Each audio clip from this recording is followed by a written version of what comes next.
Hey guys, welcome to another 72 DPI review. Today we're going to be looking at and reviewing the board game Villagers. This is brought to you by the game designer Hakoon Gardner and is published by Sinister Fish Games. This is a cute little kind of single box card game, drafting game that's got a little bit of character in there. It's a very classy type of game.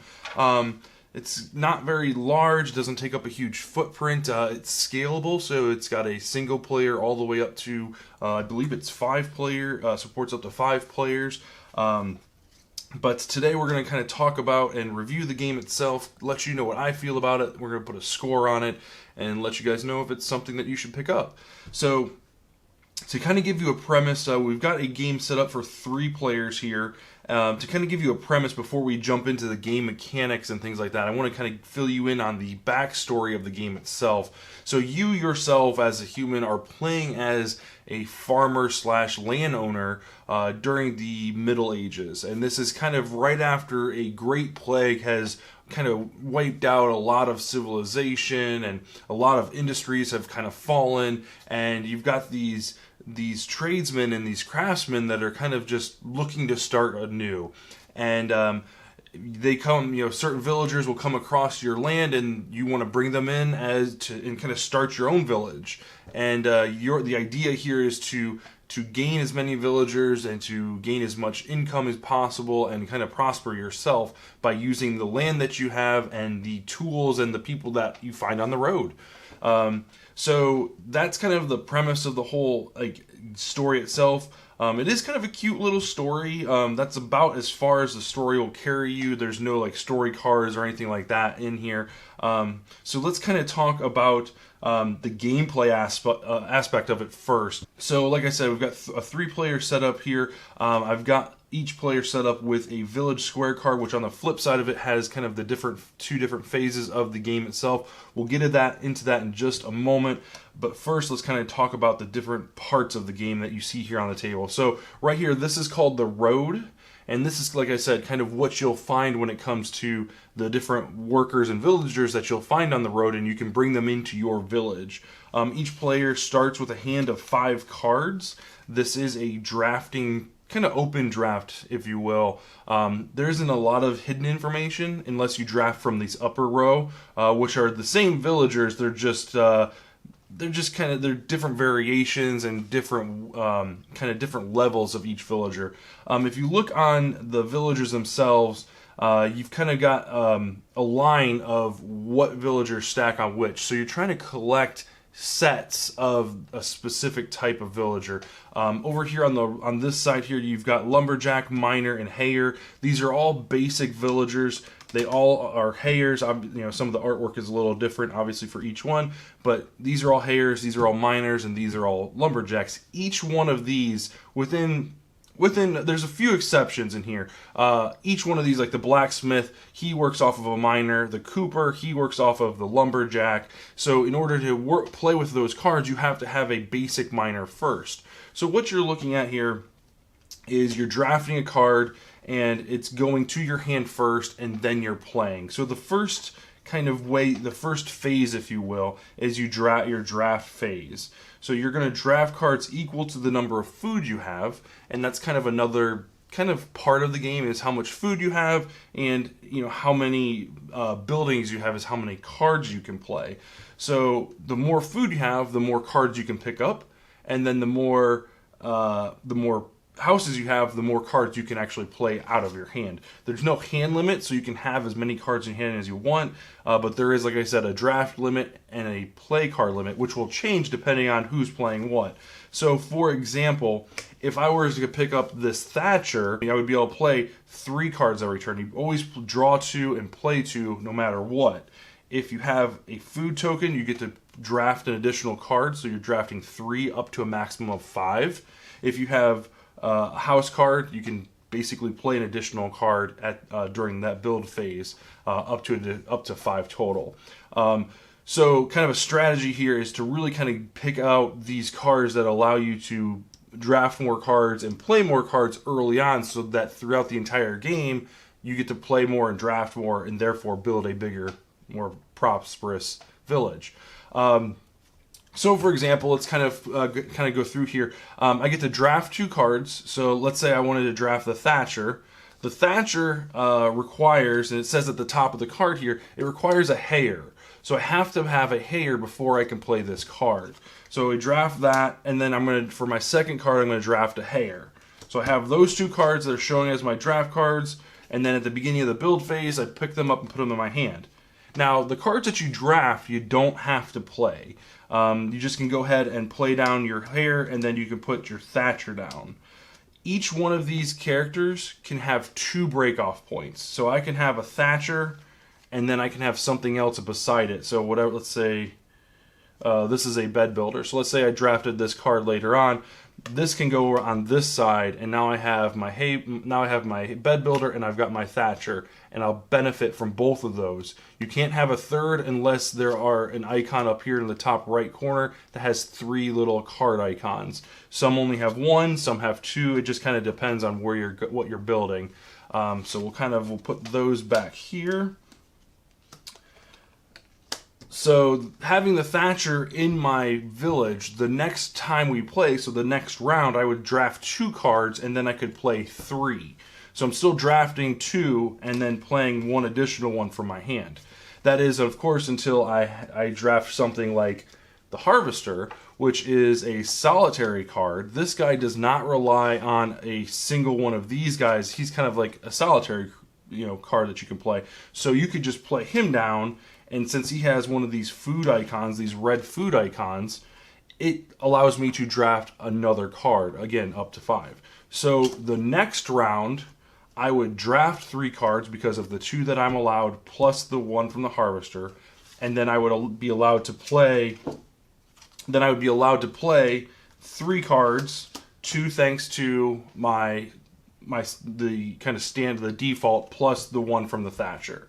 So that's kind of the rules on how to, draft cards, the 2 different phases. There's a couple exceptions in there. There's a couple of these special cards that are marked with this back.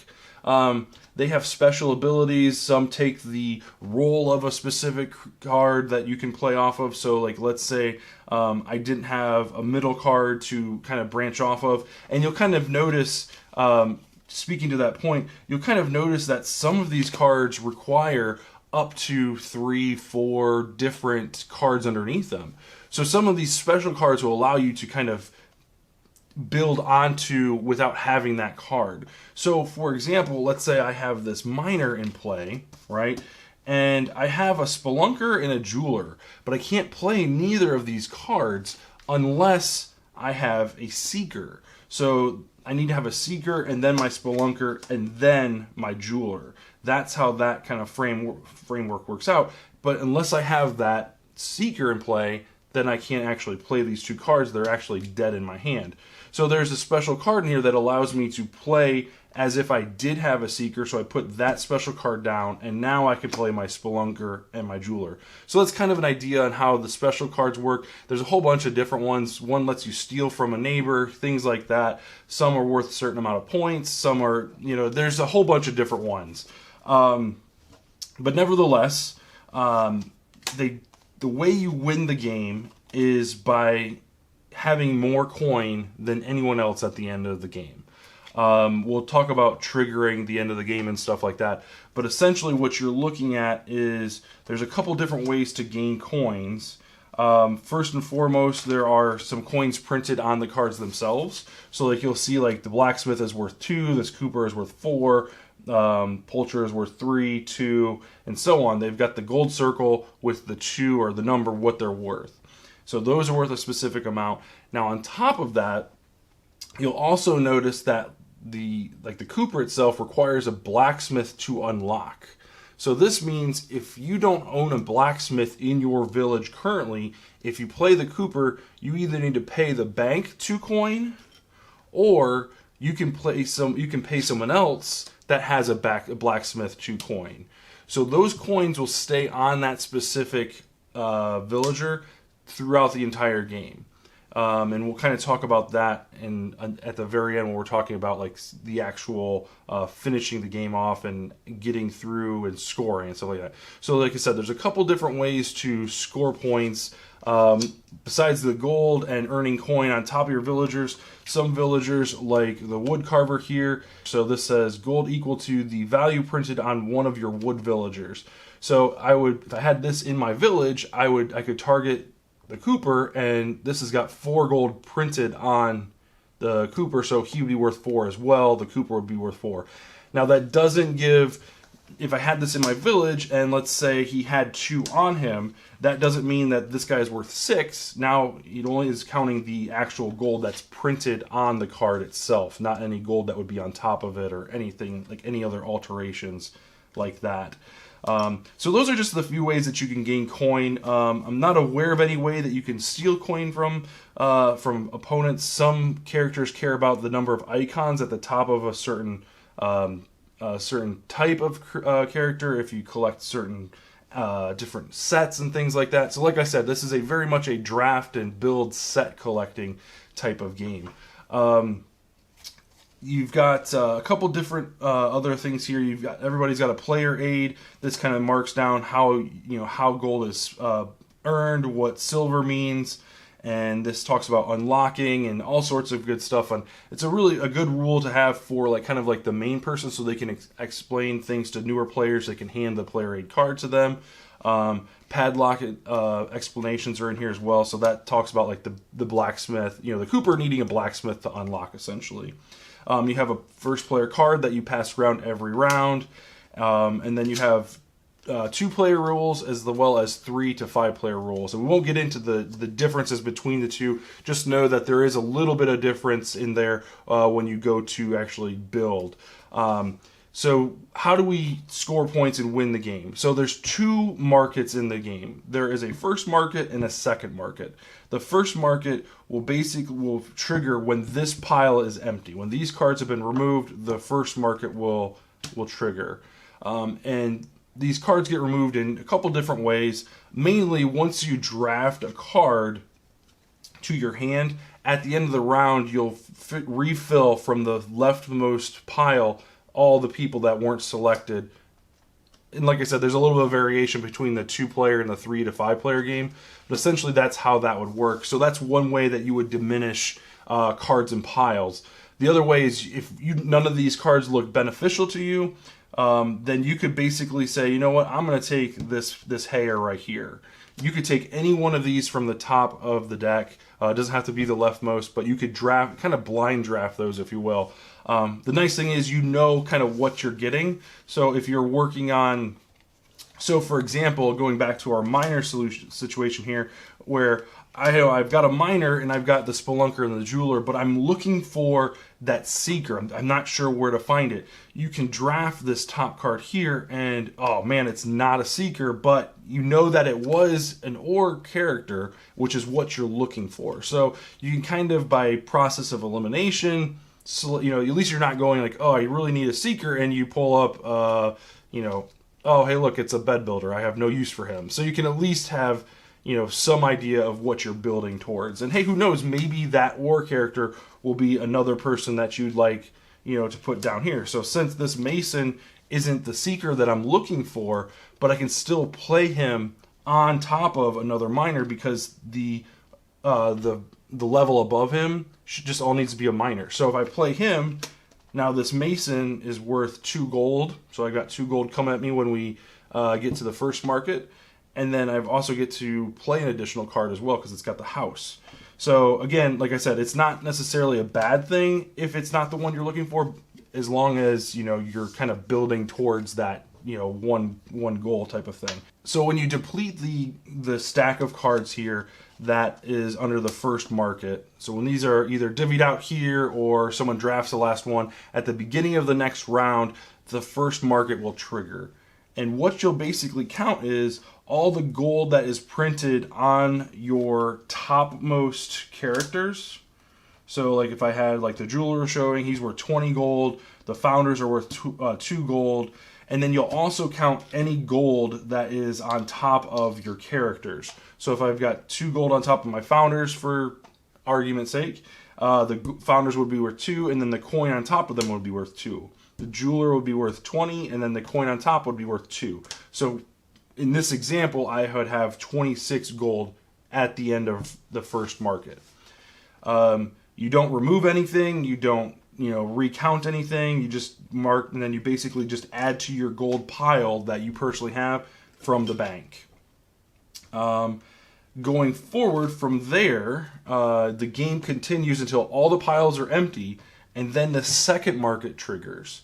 So from here, you're going to count the same thing that you counted in the first round, except you're also going to count any silver coins. So if we go back to our wood carver, right, I'll have to have my lumberjack in play, and then I'll have my wood carver. And we also mentioned that I wanted to have a Cooper in here. So in this example here, I've got my lumberjack, and that's broken down into my Cooper and then my wood carver. The second market would always count the number 4 that's printed on my Cooper, but it's also going to count, since there's silver on my wood carver, in the second market it's going to count that, which the wood carver is one gold or 1 coin for the printed value on a woodworking card. So this guy would be worth 4 as well. So in this example, this little kind of grouping of 3 would be worth 8 points. And then you would add on any additional coins that were added to anybody on your cards as well. So there's a lot of kind of strategy going on. There's a lot of kind of strategy going on within the game. You're trying to build a village. There isn't a lot of interaction between players. Like I said, the only real interaction that you'll come across is if, like, I have a blacksmith and you're trying to build, try to house a Cooper. You'll need to either have a blacksmith yourself, which there's some in the decks available that will kind of fall out and allow you to draft them, or you'll have to pay my blacksmith. So that's really kind of the only interaction that happens between between players themselves, aside from like some of the special cards like I mentioned before.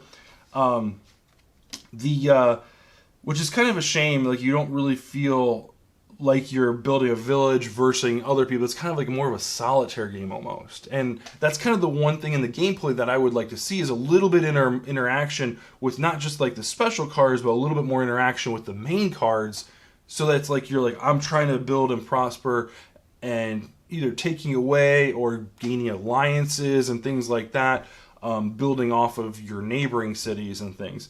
So there is that. The aspect of sharing and unlocking cards isn't really a viable strategy when there's only 2 or 3 players. There's just not enough people to warrant going down that path, and that's where it kind of breaks down a little bit. In a 4 or 5 player game, absolutely, because you've got more people kind of coming in trying to make use of your blacksmith. You could end a game with a blacksmith with 5 or 6, 8, 10 coins on top of it, because that's more viable for them to pay you the 2 coin versus them trying to waste 2 of their drafts to get a miner and a blacksmith, if that's not the route they're going. If that's the only miner that they need, then it's better off for them to pay the 2 and just call it a day.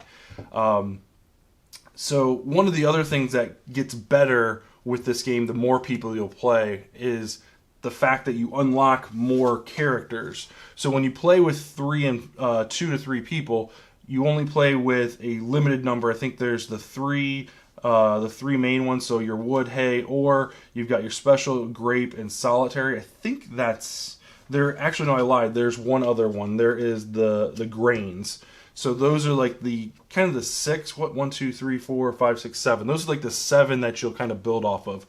But when you're playing with 4 or 5 players, you add leather and wool. These are specific characters for these types of trades. So it kind of just adds a whole nother level, a whole nother element. It makes the decks a little bit thicker, so you have a little bit more variety. It gives you a little bit more options to kind of open up, and like, not everybody's gunning for blacksmiths and lumberjacks. Now they're trying to figure out, okay, if I want to go down the wool or the leather working trades, I'm going to have to look out for those cards. It's a little bit more variety for the more players that you'll be playing with. And that's where the game really succeeds and really shines, is when you have those 4 and 5 player games. So quality of the components, I gave a 7.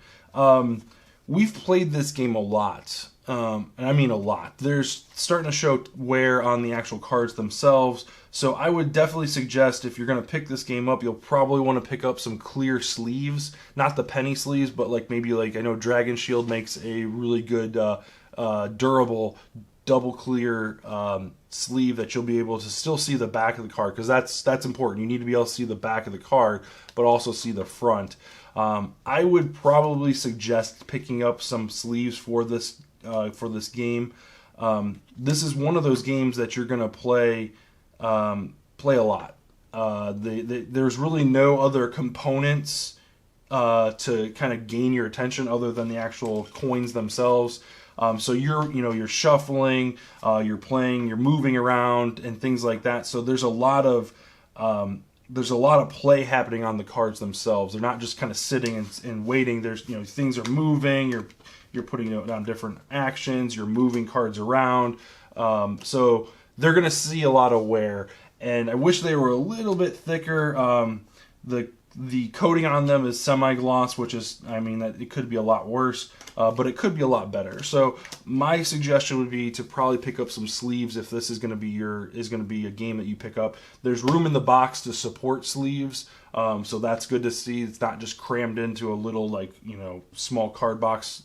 This offers you an opportunity to sleeve your cards and still use the included game box, which is fantastic. The actual coins themselves, they're a thick cardboard. They're not, nothing special. They're kind of plain, which is unfortunate.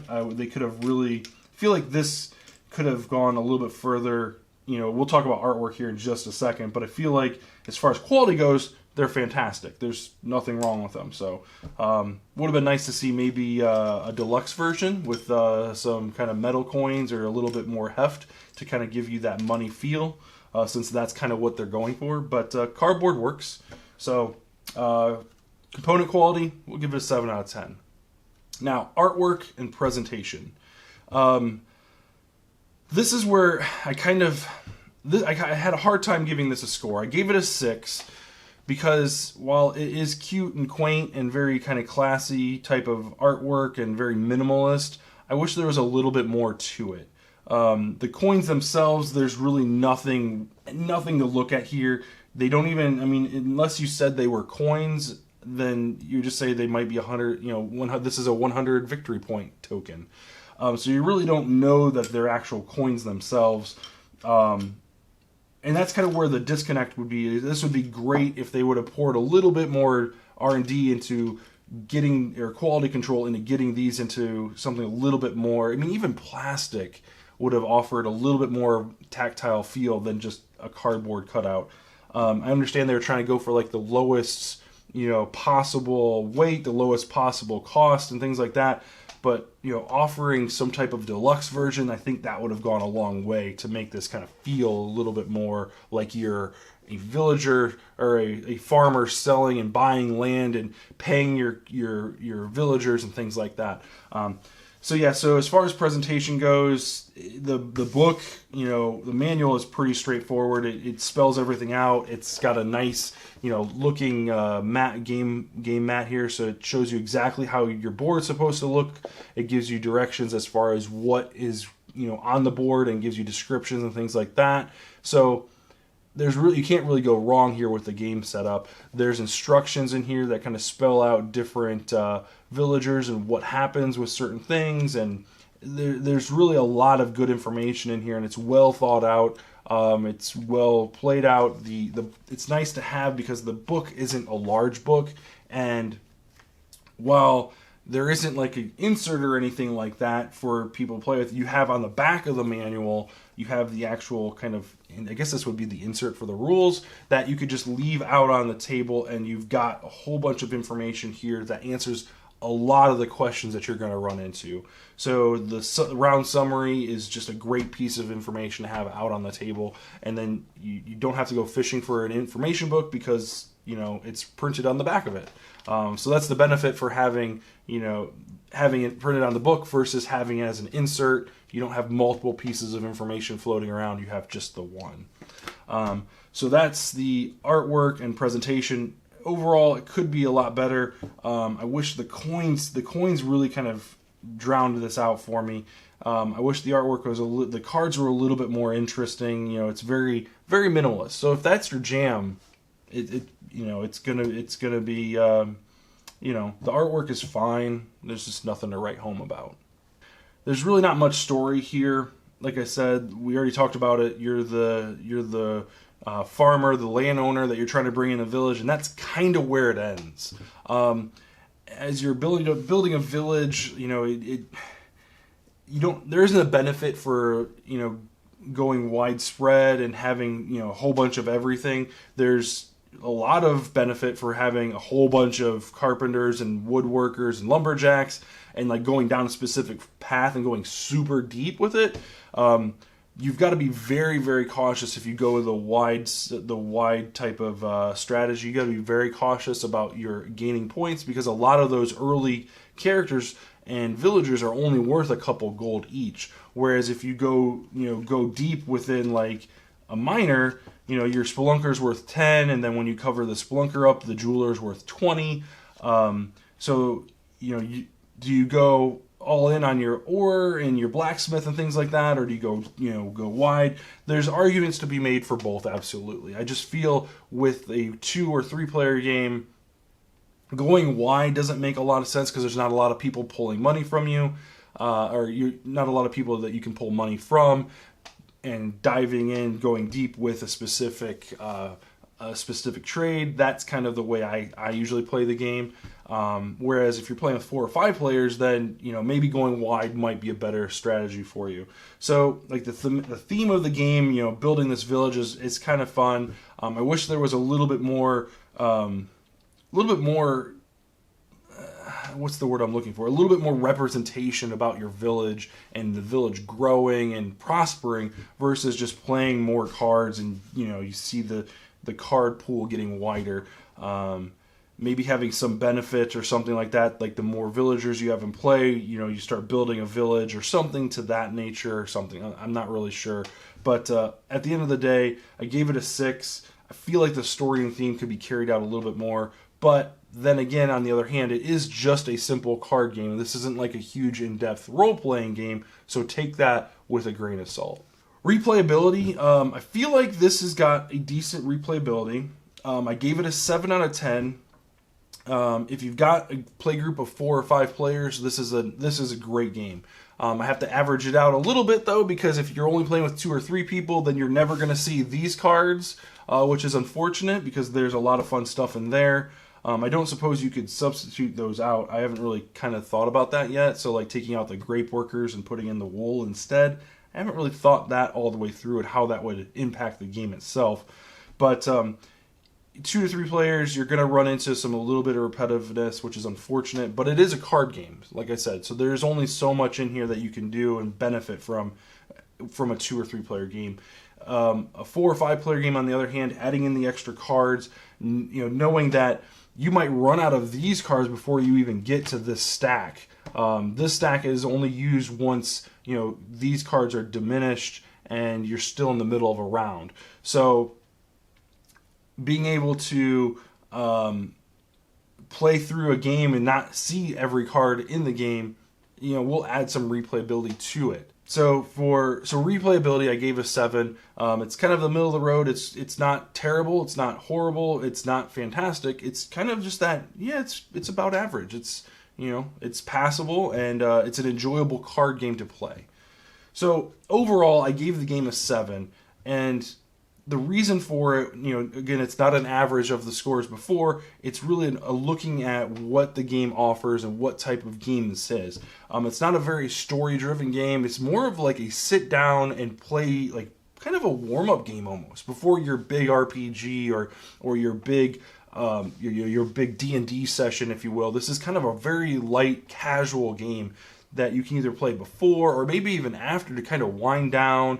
This is a great game for like adults that just want to get down, sit down, kind of have a casual game, social gathering, things like, of course, no social gatherings nowadays, but a social gathering nevertheless. This game also translates well to remote play. So being able to set a camera system up and play over Zoom, it works out really, really well. Being able to kind of show the cards to your to your players or whatever.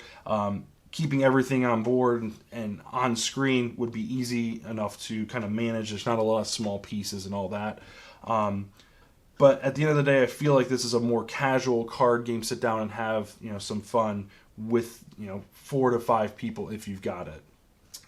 As far as kids go, the box does say ages 10 plus, which I feel like is a good representation of what this game offers.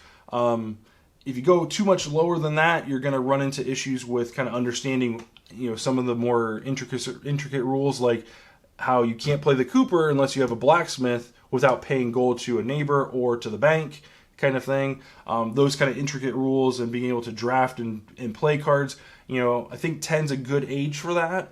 Now, with that, there's a little bit of a caveat. The game, I don't believe, is designed for 10-year-olds. There isn't a lot of things outside the strategy to hold their attention. So like the artwork I don't think is very intuitive to a 10-year-old. The idea of building a village I don't think relates to a 10-year-old very well. So I don't believe that if you have a 10-year-old, I don't think this is really the game for them. Unless they're a more of a strategy-based card game player, then maybe. So I feel like for 10-year-olds, this might be a little bit of a stretch to keep their attention. And like I said, I take that with a grain of salt. But in my experience, this can't hold the attention of a 10-year-old. There just isn't enough interaction. It's a very solitaire type of game, and that age group really benefits from interaction and communication and things like that from the other players. This game could really almost be played silent, without going without minus the who has a blacksmith type of conversation. So anyway, I gave it a 7 all around. It's a great game, guys. I highly recommend it. If you've got a group of 5 or 4 players, absolutely, definitely pick this up. It's available on Amazon or at your local game store. Definitely call ahead to see if they have a copy. They'll be able to order a copy if they can. Otherwise, I'll put a link down in the description below to link you to Amazon. You can purchase it. There is an expansion pack available that gives you some added bonuses and things like that, some alternate play sessions. We only talked about the 2 and 3 player sections here. There is a single player variation where there's kind of like an NPC available that you can play against. I haven't played that yet. The core game itself is a lot of fun. I really enjoy it. Our family really enjoys it. And so definitely check it out. We'll bring a unboxing video to you guys soon so you can see the components a little bit closer and get a little bit better idea of what's in this actual box itself. So thanks for watching, guys. I really do appreciate it, and we'll see you guys in the next video. Thanks.